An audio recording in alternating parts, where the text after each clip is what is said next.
Craig Walker, CEO of Dialpad. It's a cloud-based communication system that works across all devices and platforms that includes delivering voice, video, text, and screen sharing. Craig, nice to have you here. Hey, thanks for having me. All right, explain to me exactly how does Dialpad work? Yeah, so the way we look at it is businesses are now moving all their productivity to the cloud. Their emails in the cloud, their calendars in the cloud. And to have a phone system or a communication system that's not in the cloud, something that's tied to a desk like it's 1990, just doesn't make any sense. So what we wanted to do is build a system that allows workers to be super productive, whether they're at work in front of their desk, if they're on their mobile phone, out on the road, if they're on their laptop, if they're on their tablet. Basically give you all the flexibility and all the power of your communication system, no matter where you are. Because like you've said, work is no longer, it's not a place you go, it's an activity you do. That's right. How is this different then from Google Voice? That's a technology that you know a little something about. In fact, you started Grand Central, and that's the company that Google acquired, and then it later became Google Voice. Yeah, so Google Voice was this great consumer service, right? And our goals at Google Voice were, how do you take all the cool features out of the phone system and move them to the cloud and let you as an end user be in control of, you know, what rings when people call you, put all your voicemail into the cloud, turn it into text, make it searchable, save it forever, and basically give you your own little private phone company or phone service that you could set up any way you want. But it didn't work for businesses. And businesses are now, like, it's crazy. You go into a business today and it's like you've gotten in a time machine. And they're, you know, you come straight out of college, you've done nothing but live on your mobile phone, and then they give you a PBX with a desk phone, and you're like, what in the world is this? So this was all about taking kind of what we learned at Google Voice and then apply those same user delight, great design, usable features, but bring them into an enterprise environment. And then what are some of the other advantages of being cloud-based? Does it affect quality, price? Oh yeah, so one, it's you're never pushing an update. You're never paying for a maintenance contract. You're never having to take down the system to put in a patch. Like, everything just kind of comes to you. And it's also, say your internet goes down at work, it will continue to work. It will, you know, disaster recovery, say your business goes offline, the power's out, we'll still ring your cell phones, we'll still make you, anywhere you want to be connected, we'll still connect to you. So it's more reliable, it's certainly cheaper to manage, and all features and updates just get pushed magically, and you just get them without having to do anything for them. All right. I'm Thuy Vu, broadcasting from the NASDAQ Entrepreneurial Center in San Francisco. This is Scale the Wall, powered by NASDAQ Private Market. Stay private on your own terms. For more information, you can go to npm.com. Our guest today is Craig Walker of Dialpad. Wanted to also ask you about, you know, your history in the communications business. You've been doing it a long time. You've been entrenched in the internet voice business. Your first startup was also called Dialpad, and it was one of the first voice over IP services, and Yahoo bought that. How do you come up with these ideas? Well, I think it's more as an end user. Like, I sit there and I think, this is a terrible experience. Like, Dialpad 1 was, you know, international phone calls used to cost like $1 a minute. And this was before Skype. And this is when, like, the monopolist telecoms could charge whatever they want. And so once the internet came onto the scene in the late 90s, mid 90s, we realized if we could push the voice over the internet, which is effectively free, then you can take all those carrier costs out of it. So Dialpad 1 was all about how do you do cheaper international calling. And then all of a sudden, instead of $1 a minute, it's a penny a minute. Hey, you know, that's a much better experience. Sure. And then for when we did Grand Central that became Google Voice, it was like, I was super frustrated that I'd get off a plane and have to check 3 different voicemail systems. Like, I'd call my cell, I'd call my work, I'd call my home. It made no sense. I should just have one number where they're all there. So this was out of necessity for you. It solved a problem you had, but you figured it would help a lot of other people as well. Yeah, exactly. And the same thing with Dialpad. It's like, I want to work on my cell phone. I'm never at my desk. I want to be productive if I work from home, if I'm at Starbucks, if I'm sitting in the lobby here. I should be able to be connected and productive. So if you kind of like do the startup based on your own personal experiences, you get to be like this focus group of one. You don't need to go ask a lot of people. You can just kind of build for you, and hopefully other people care too. So this is your third company now. Does it get easier with each company or not really?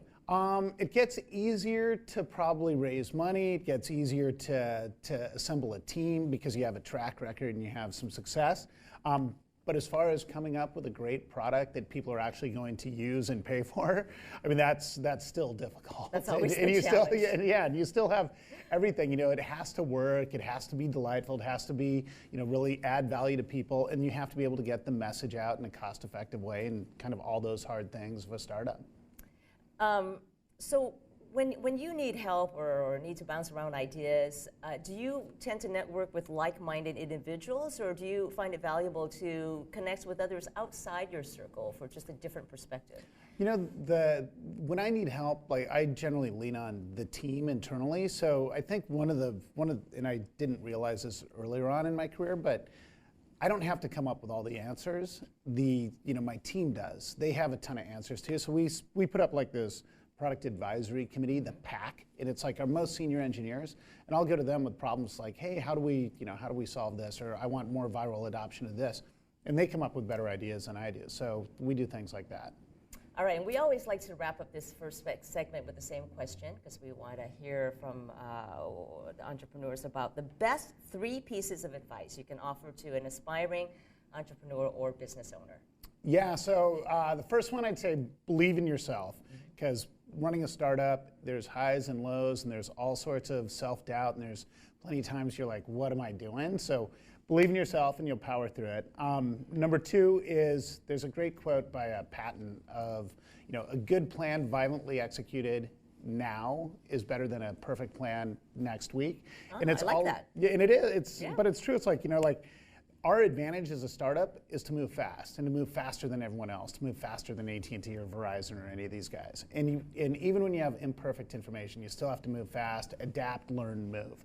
And so that's one. And then lastly, just trust the team that you've put together, because you've picked them, they picked you. You guys are in this together, and they can be super helpful, particularly if you hit a wall and you need some ideas. They're great. But always be nimble, right? Always be nimble. That's the key for every startup. Yeah, exactly. Well, we'll come back and talk more with Craig Walker about some of the biggest obstacles and failures he's faced and how he has scaled the wall to success. Scale the Wall is powered by NASDAQ Private Market. Stay private on your own terms. You can learn more by going to npm.com. I'm Thuy Vu, and this is Business Rockstars.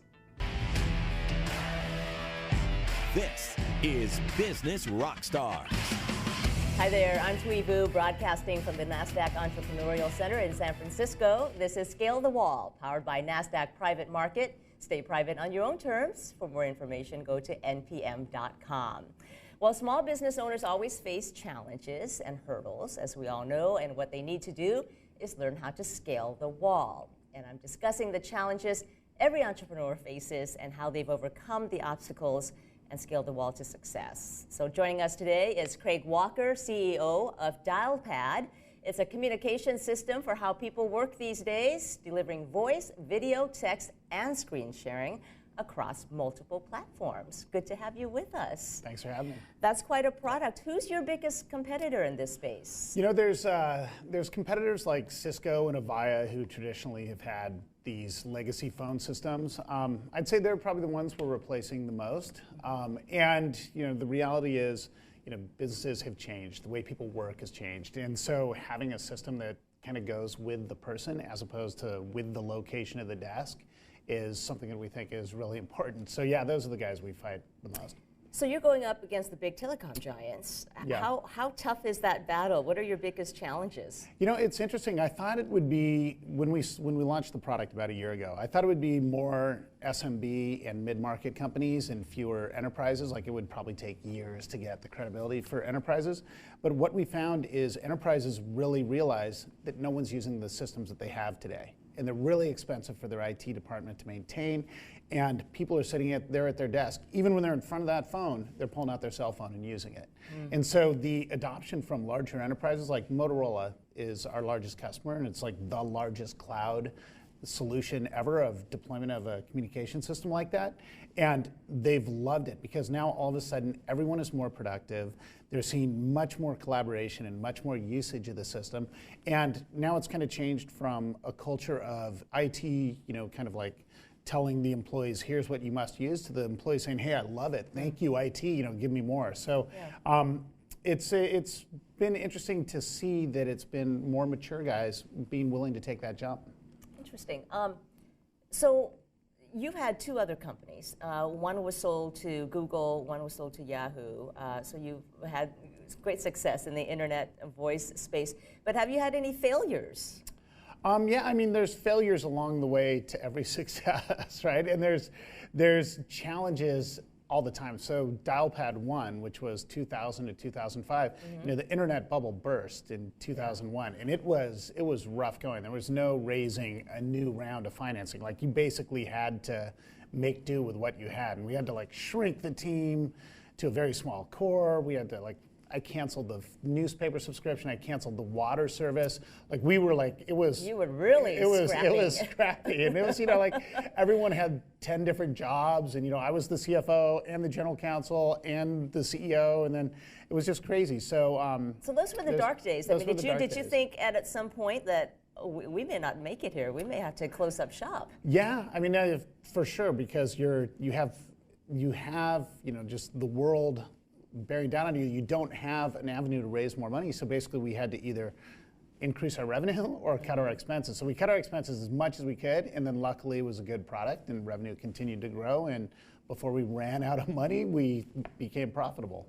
So what was the biggest lesson that you learned from that experience? The lesson, and I kind of feel like this Depression era kid who never forgets these lessons, is no matter how good the funding environment is, you still have to have a good product, and you still have to be disciplined in how you spend your money. So with Dialpad, we've had great investors, Google Ventures, Andreessen Horowitz, but we've always still been relatively frugal. So we didn't build, a mock Oval Office in our office. We don't have the most extreme, lunches catered and brought in, but we want to keep the money we have and put it to the product. Tell us a story about the single biggest mistake you ever made in business. I'll tell you the big. So I left Google, and this was 2010, and I'm like, look, I'm burnt out on voice. I'm going to go into another direction. I joined Google Ventures as their entrepreneur in residence. And I had this great idea of I'm going to go into the restaurant point of sale system because tablets had just come out. And I'm like, okay, the point of sale systems are ridiculously bad, but I knew nothing about the industry. I didn't know, I didn't know who the players were, all that type of stuff. And I spent 6 months kind of trying to get something there started. Thank God for a venture fund letting you experiment with this stuff like this. And I realized I had no competitive advantages there other than hey, I'm a user and I want it to work well for me. So I went back to telecom and everything just kind of clicked again. So that was my biggest. Note to self, telecom is my forte, right? Yeah, exactly. I'm Thuy Vu, broadcasting from the NASDAQ Entrepreneurial Center in San Francisco. This is Scale the Wall, where we talk about the hard realities of failure in business. Powered by NASDAQ Private Market. Stay private on your own terms. For more information, go to npm.com. And with us right now is Craig Walker, CEO of Dialpad. And you were talking earlier about how you kind of strayed outside your expertise for a while and realized, I got no traction there. And so you retreated from that. When it comes to hitting a brick wall with your business, how do you overcome that? Well, it depends on what the wall is, right? So, we look at a lot of data, how the products are being used, how they're growing, where people are having issues. We're really, really adamant about customer support, so we check the tickets, we see where there's rough edges, and effectively we try to fix the product and fix the process and make it a better experience at all times. So our first product we launched is this conferencing service called Uber Conference, where you dial a phone number, don't have to enter any pins, and then we give you a link so you can see who's on the call and who's talking and the LinkedIn profile of people, because I hated conference calls. It was horrible. You'd dial a number, enter a pin, get dropped in this room, didn't know who was there. So, but it wasn't growing very well because we were trying to be really sneaky, not sneaky, but really smart and overly too smart of every single person we'd try to identify, and we'd give, this is our first version, we'd give everyone their own pin, so when you showed up, we'd know it was you. And it became so complex, and people were sharing their pins and inviting other people, and it was just a disaster.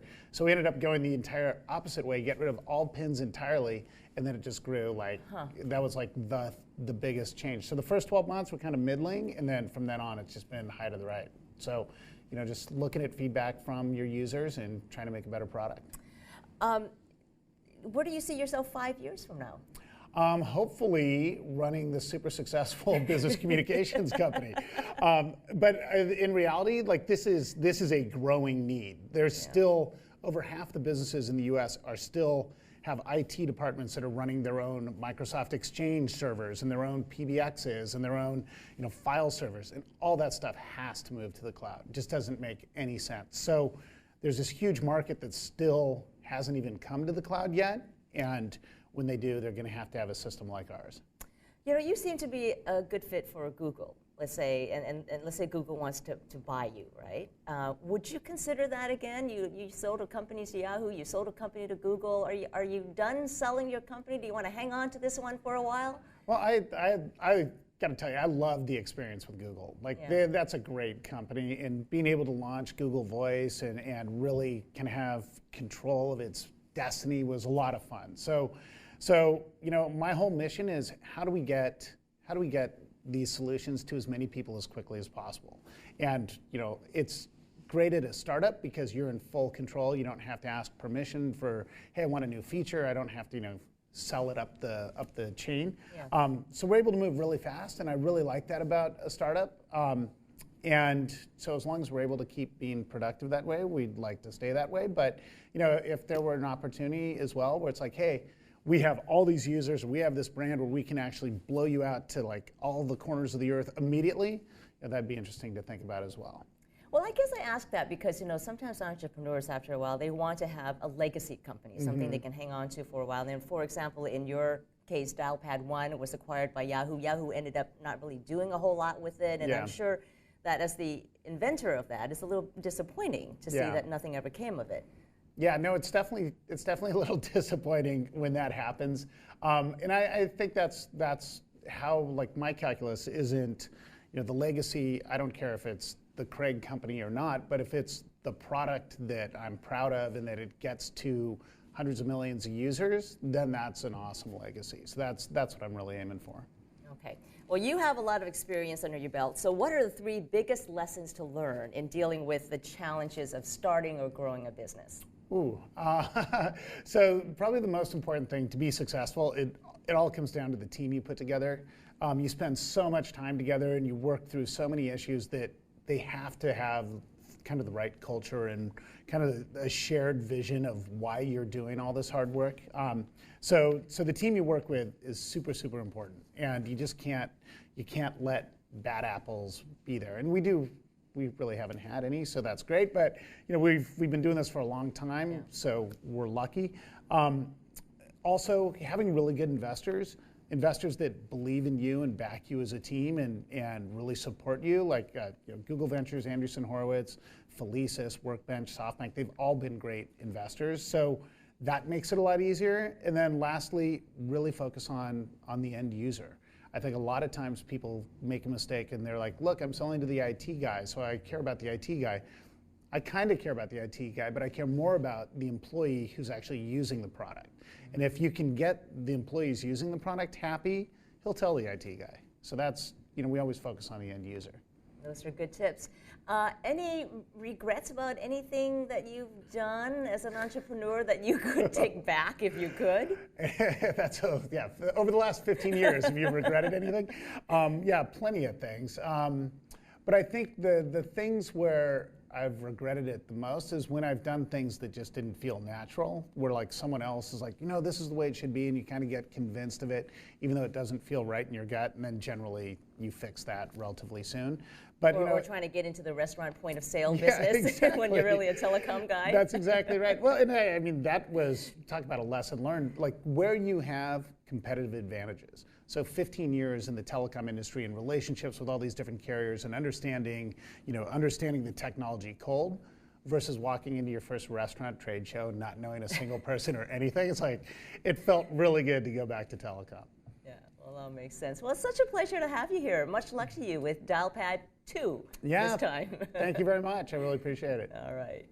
Well, thanks to my guest, Craig Walker of Dialpad. Great stories and lessons that he shared with us. Join us every Friday as we scale the wall, powered by NASDAQ Private Market. Stay private on your own terms. For more information, go to npm.com. I'm Thuy Vu. Thanks for being with us. This is Business Rockstars.